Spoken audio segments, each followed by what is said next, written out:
Si John Lloyd Espidal Cruz ay ipinanganak noong June 24, 1983 ay isang Filipino actor, model, at paminsan-minsang TV host. Siya ay miyembro ng Star Magic ng ABS-CBN, kung saan siya ay isang alumnus ng Batch 5.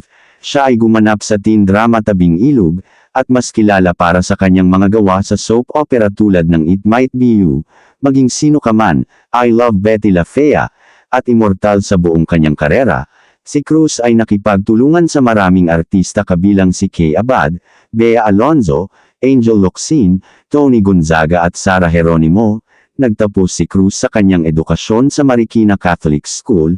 Pumasok siya sa kanyang secondary education hanggang sa ikatlong taon sa ABS-CBN sa Distance Learning Center. Siya ay nanirahan sa Santolan, Pasig, at may-ari din ng bahay sa Valle Verde, isang eksklusibong subdivision sa Pasig, taong 2017. Si Cruz ay kasalukuyang naninirahan sa Cebu City. Noong 2021, lumipat si Cruz sa GMA Network para sa pagbabalik telebisyon pagkatapos ng 4 na taon ng pamamahinga sa show business, na pinamamahalaan ng Crown artist Maha Salvador. Si Cruz ay isinilang bilang si John Lloyd Espidal Cruz, ang bunsong anak ni Luisito Lora at Aida Espidal Cruz. Tinatawag siya sa kanyang palayaw na Jeward at Idan sa kanyang pamilya at ilang mga malalapit na kaibigan. Nagtapos si Cruz sa kanyang grade school sa Marikina Catholic School noong 1996. Nang maglaon ay natuklasan siya ng isang talent scout sa isang mall habang nakikipag-hangout kasama ang mga kaibigan upang manood ng Magic Temple. Dahil sa nabigo ang negosyo ng marble ng kanyang ama, nagpasya si Cruz na pumasok sa showbiz upang matulungan ang kanyang pamilya na makabawi mula sa mga problema sa pananalapi. Siya ay unang lumabas sa public affairs reenactment legal talk show Compañero y Compañera, na sinundan ng crime and investigative series Calvento Files. Sinundan pa ito ng maraming guesting at palabas. Sa edad na 14, si Cruz ay naging miyembro ng ABS-CBN Star Magic, kung saan siya ay naging alumnus ng Batch 5.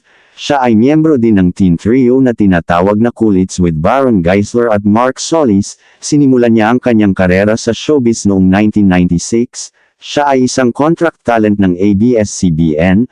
Noong 1999, gumanap si Cruz sa papel na Rovex sa teen drama Tabing Ilog, kasama si Kay Abad na tumagal ng halos 4 na taon.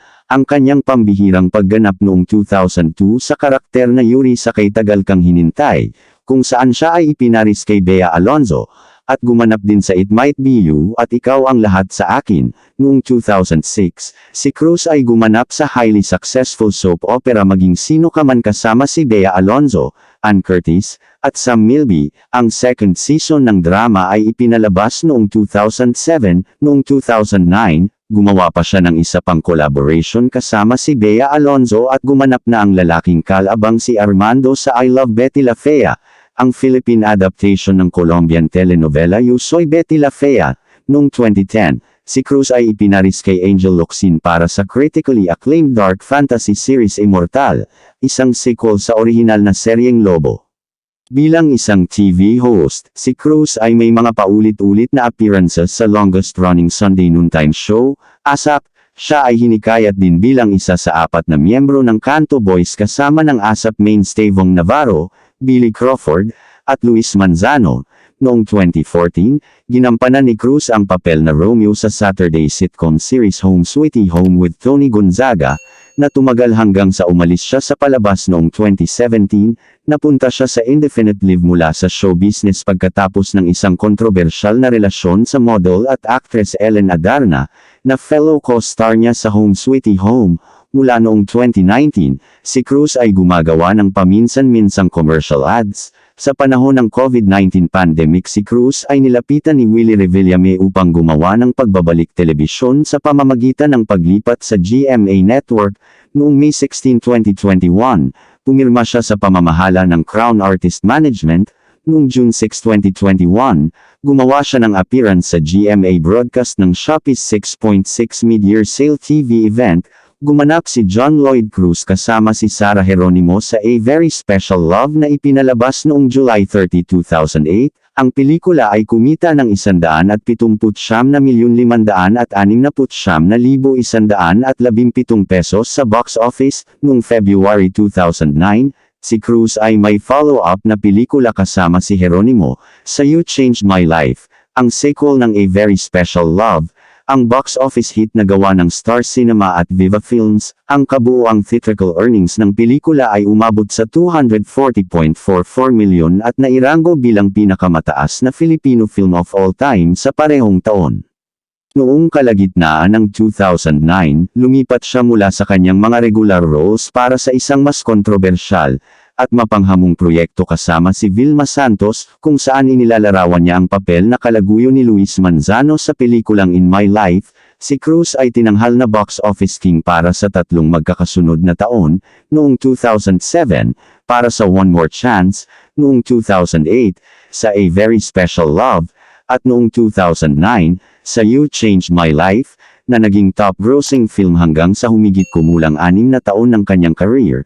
Si Cruz ay may reunion movie kasama ang love team partner na si Bea Alonzo, sa Miss You Like Crazy, na inilabas noong February 2010, bilang post-office offering ng Star Cinema, na naging isang box office hit na kumita ng higit sa 140 milyon pesos sa loob ng 7 linggo nito, at naging second top Filipino movie ng 2010, nang maglaon ay ipinaris kay Tony Gonzaga sa isa pang box office film na pinamagatang My Amnesia Girl na nakakuha ng 12.8 milyon sa unang araw nito, November 2010, at higit sa 100 milyon sa unang linggo nito, at nakuha nito ang 165 milyon pesos sa isang buwan nito at top-grossing film noong 2010. Ang plano para sa paggawa ng pelikula kasama ang Kanto Boys ng ASAP ay iminungkahi para sa 2011, ngunit hindi natuloy. Noong 2012, si Cruz at Alonzo ay gumanap sa pelikulang The Mistress upang ipagdiwang ang kanilang ika-10 anibersaryo bilang isang love team. Ang The Mistress ay kritikal na pinarangalan, na nag-iwan ng kabuoang box office gross ng 260 milyong pesos at naging third highest grossing Filipino film of all time, pagkatapos ay muling nagsama si Cruz at Jeronimo para sa It Takes a Man and a Woman, ang ikatlo at final sequel ng pelikulang A Very Special Love at You Changed My Life na inilabas noong 2013.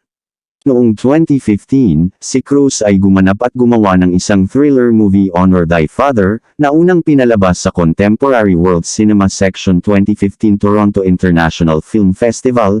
Ginampanan niya ang bahagi ng isang lalaki na pagkatapos ng isang panahon ng pagkakahiwalay mula sa kanyang pamilya ay umuwi upang humingi ng tulong sa kanila nang magkaroon ng problema ang kanyang asawa sa mga marahas na investors na ang pera ay nawala sa tatay niya sa isang Ponzi scheme. Sa parehong taon, sina Cruz at Alonzo ay muling gumanap sa pelikulang A Second Chance, ang sequel ng highly successful 2007 film One More Chance.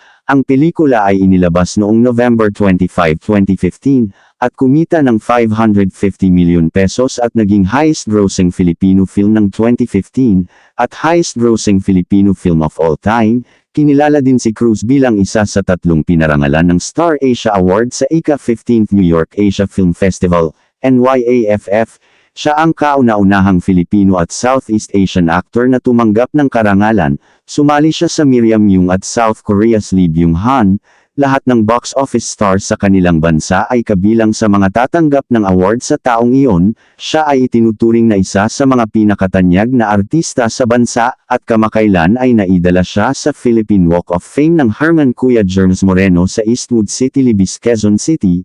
Ang kanyang mga proyekto sa pelikula at telebisyon ay karaniwang big hit sa madla sa buong bansa. Sa Cinema One Originals 2009, ginawaran siya bilang isa sa 15 Cinema One Legends. Noong April 2009 issue ng Summit Media's Yes Magazine, siya ay tinatawag bilang third most powerful celebrity sa Pilipinas. Noong July 2010, special issue ng Yes Magazine, nakuha niya ang pangatlong pwesto sa 100 Most Beautiful Stars.